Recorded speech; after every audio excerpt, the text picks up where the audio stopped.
لوگ جو ہے ایک کے بعد ایک ہمارے مساجد کو نشانہ بناتے جا رہے ہیں، مدارس کو بند کرنے کی کوششیں کی جا رہی ہے۔ میرے دوستو بزرگوں، سوال یہ پیدا ہوتا ہے آخر ہم ان کی کوششوں کو کیسے ناکام کریں؟ ہم اپنے مساجد کی حفاظت کیسے کریں؟ ہم اپنے مدارس کی حفاظت کیسے کریں؟ ہم اپنے خانقاہوں کی بقا کے لیے کیا قدم استعمال کریں؟ میرے دوستو اور بزرگوں، میں آپ کو یہ بتلاتا چلوں، آج میرے دوستو اور بزرگوں، جو ذلت بھی ہمارا مقدر بنی ہوئی ہے، جو رسوائی ہمارا مقدر بنی ہوئی ہے، آج جگہ جگہ پر جو ہمیں ناکامی کا سامنا کرنا پڑ رہا ہے، آج ہر مقام پر مسلمانوں کو جو نشانہ بنایا جا رہا ہے، اس کی اگرچہ کئی وجوہات ہیں، مگر اس میں سے ایک اہم وجہ مساجد کی خدمت اور مساجد سے بیزارگی ہے۔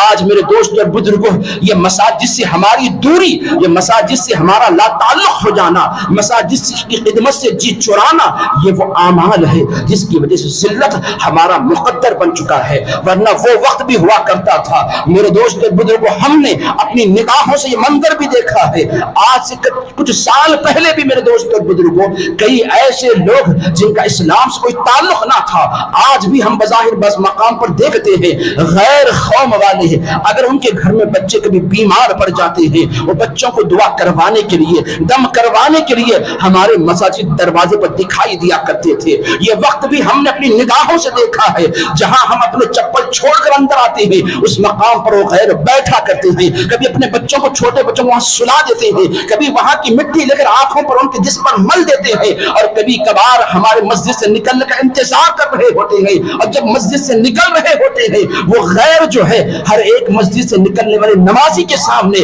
اپنے بچے کو لے جا کر کہتے ہیں ذرا اس پر دم کر دو، ذرا اس پر پڑھ کر پھونک دو، میرا بچہ بیمار ہے، تمہاری دعا سے، تمہاری پھونک سے یہ شفا پا جائے گا۔ یہ سوچ، یہ عقیدہ بھی امت محمدی نے دیکھا ہے۔ غیر اتنا ادب و احترام مسجد تک کیا کرتے تھے، نمازیوں کو کیا کرتے تھے، مسجد سے آگے سے گزرنا ہو۔ آج بھی ہم دیکھتے ہیں کہ کئی غیر ایسے ہیں، مسجد کے سامنے سے گزرتے وقت اپنے چپلوں کو اتار دیتے ہیں، ہاتھوں میں لے کر مسجد کے سامنے سے گزرتے ہیں۔ کیوں؟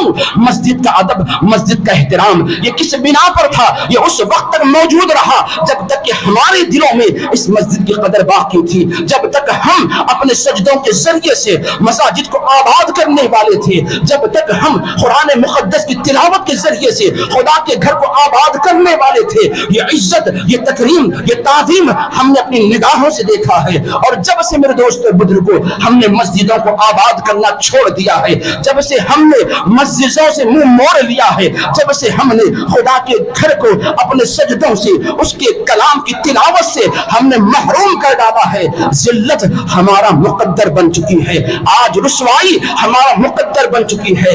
آج میرے دوستو بزرگوں، ہم کافی تعداد میں ہو کر بھی آج غیروں پر غلبہ حاصل نہیں کر رہے ہیں، ورنہ ہم نے وہ زمانہ بھی دیکھا ہے، 313 مرد مجاہدین نے ہزاروں افراد پر کامیابی پائی ہے، میدان کربلا میں 72 کے قافلے نے 22,000 لشکر پر غلبہ حاصل کیا تھا۔ آج ہزاروں کی تعداد میں ہم ہو کر بھی ناکام کیوں ہو رہے ہیں؟ ذلت کیوں ہمارا مقدر بنی ہوئی ہے؟ اس کے بے شمار وجوہات میں سے ایک اہم وجہ مساجد سے دوری ہے، دین سے لاپرواہی ہے، مساجد سے ہمارا آج دور ہو جانا، خدا کے گھر کو سجدوں سے آباد رکھنے کے بجائے بازاروں کو آج ہم نے آباد کر رکھا ہے، جس کی وجہ سے ذلت ہمارا مقدر بن گئی ہے۔ میرے مصطفیٰ کا فرمان ہے، حبیب پاک صاحب الاولاد نے فرمایا، اس انسان کی عزت و آبرو رب العالمین اپنے ذمہ کرم پر لیتا ہے جو خدا کے گھر کو آباد کرنے کی نیت سے رب کے گھر میں داخل ہوتا ہے۔ آپ غور کریں، مصطفیٰ یہ تعلیم دے رہے ہیں، لوگوں اگر تم عزت چاہتے ہو، سرخروئی چاہتے ہو، کامیابی چاہتے ہو، رب کے گھر کو آباد کرنے والے بن جاؤ۔ تمہاری عزت و سرخروئی کی ذمہ داری کوئی لے نہ لے، خالق ارض و سما لے رہا ہے۔ تمہاری کامیابی کی ضمانت وحدہ لا شریک دے رہا ہے۔ کامیابی تمہارا مقدر بنے گی، عزت تمہارا تاج بنے گی اس وقت جب ہم مساجد کو آباد رکھیں گے، مساجد کو اپنے سجدوں کے ذریعے سے، نمازوں کے ذریعے سے، قرآن کی تلاوت تلاوت کے ذریعے سے جب ہم مسجد کو آباد رکھنے والے بن جائیں تو یقیناً کامیابی ہمارا مقدر بن سکتی ہے. عزت کا تاج آج بھی ہمارے سر پر سج سکتا ہے، مگر شرط یہ کہ واقعی ہم خدا کے گھر کو آباد کرنے والے بن جائے. ورنہ اگر ہمارا معاملہ مسجد سے دوری، مسجد سے لاپرواہی کا یہ عالم ہے میرے دوستو بزرگوں. ایک وقت وہ ہوا کرتا تھا نماز جمعہ کے لیے بھی لوگ جو ہے مساجد میں نماز فجر کے وقت ہی سے حاضر ہو جایا کرتے تھے. اندھیری رات میں ہاتھوں میں چراغ لے کر نماز جمعہ کے اہتمام کے لیے حاضر ہوا کرتے تھے. اور آج یہ عالم ہے ہمارا کہ نماز جمعہ کے لیے بھی مسجد میں ہم حاضری دیتے ہیں ایسے وقت میں جبکہ بسا اوقات تو امام مصلی پر کھڑے ہو کر نماز جمعہ کی امامت کر رہے ہوتے ہیں. ایسے وقت میں ہم مسجد میں حاضری دے رہے ہوتے ہیں. مسجد سے آج ہمارا کتنا تعلق ہے یہ کہنے کی ضرورت نہیں ہے. نماز جمعہ کے لیے بھی ہم ایسے مساجد کا انتخاب کرتے ہیں جہاں 2 رکعت نماز جلد سے جلد ادا کر لی جائے. ایسی مسجدوں کا ہم انتخاب کرتے ہوئے نماز جمعہ کے لیے حاضری دے رہے ہیں. یہ ہماری آج مسجدوں سے دلچسپی ہے، یہ مسجدوں سے آج ہمارا تعلق رہ گیا ہے. رب کعبہ کی قسم جو تعداد نماز جمعہ کے موقع پر ہمارے مساجد میں دکھائی دیتی ہو، یا جو تعداد ماہ رمضان مبارک میں عام نمازوں کے وقت میں ہمارے مساجد میں دکھائی دیتی ہے، اگر یہی تعداد پنجگانہ کے وقت میں ہماری مسجدوں میں دکھائی دینے لگے تو قسم رب کعبہ کی دنیا کی کسی بڑی سے بڑی قوت نہیں ہے، کسی میں اتنی طاقت نہیں ہے ہماری مساجد کی طرف بری نگاہ اٹھا کر بھی دیکھ سکے. یہ مسجدوں کی ویرانی، یہ مسجدوں کی آج خستہ حالی، یہ ممبر و محراب جو خالی ہے، یہ اس کا اثر ہے. دشمن عناصر جو ہے آج ہمارے سر پر چڑھ کر بول رہے ہیں اور ہماری مساجد کو شہید کرنے کی کوششیں کر رہے ہیں. ان کا کامیاب ہونا بھی در حقیقت میں ہماری کہیں نہ کہیں اس کے ذمہ دار ہم ہی ہے. ہم نے مسجدوں کو ویران کر دیا تو مسجدوں کو شہید کرنے کا عزم کر لیا ہے.